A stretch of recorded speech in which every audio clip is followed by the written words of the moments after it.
আসসালামু আলাইকুম। হাজমন টেকের পক্ষ থেকে শুভেচ্ছা ও অভিনন্দন। আজকে আমরা দেখব কিভাবে আমরা একটি বাংলা কলের সফটওয়্যারকে কানেক্ট করতে পারি। তো আমরা প্রথমে যে কাজটা করব, বাংলা কলের যে কোনো এজেন্ট অথবা কোম্পানির রিপ্রেজেন্টেটিভের কাছ থেকে একটি অ্যাকাউন্ট নিয়ে নিব। অ্যাকাউন্ট নেওয়ার পরে আপনাকে একটা আইপি নাম্বার, একটা ডোমিন এবং আপনার পাসওয়ার্ডটি দেওয়া হবে।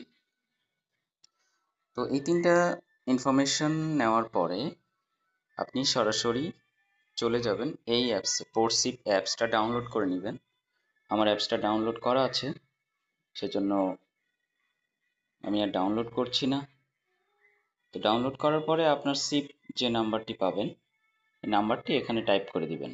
আমি অলরেডি নাম্বারটি টাইপ করে রেখেছি এবং পাসওয়ার্ডটি দিয়ে দিবেন।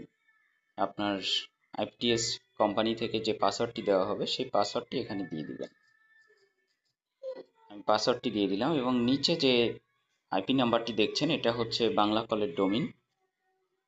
এই ডোমিনটা এখানে ঠিকঠাকভাবে দিয়ে দিবেন, তারপরে সাইন ইন করবেন। দেখেন সাইন ইন হয়ে গেল। তো সাইন ইন হওয়ার পরে আপনি যদি চেক করতে চান যে কিভাবে ব্যালেন্স চেক করবেন, তাহলে 123-তে কল করবেন।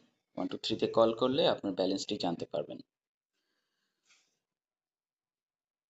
তাছাড়া আপনি যদি আপনার ব্যালেন্সটি দেখতে চান, সেক্ষেত্রে আপনাকে একটা লিঙ্ক দেওয়া হবে। এই লিঙ্কের মাধ্যমে আপনি বাংলা করের ব্যালেন্স দেখতে পারবেন এবং আপনার কল হিস্টোরি দেখতে পারবেন। তো আজকে এই পর্যন্তই। দেখা হবে পরবর্তীতে আরো কোনো ভিডিওতে। Thank you so much.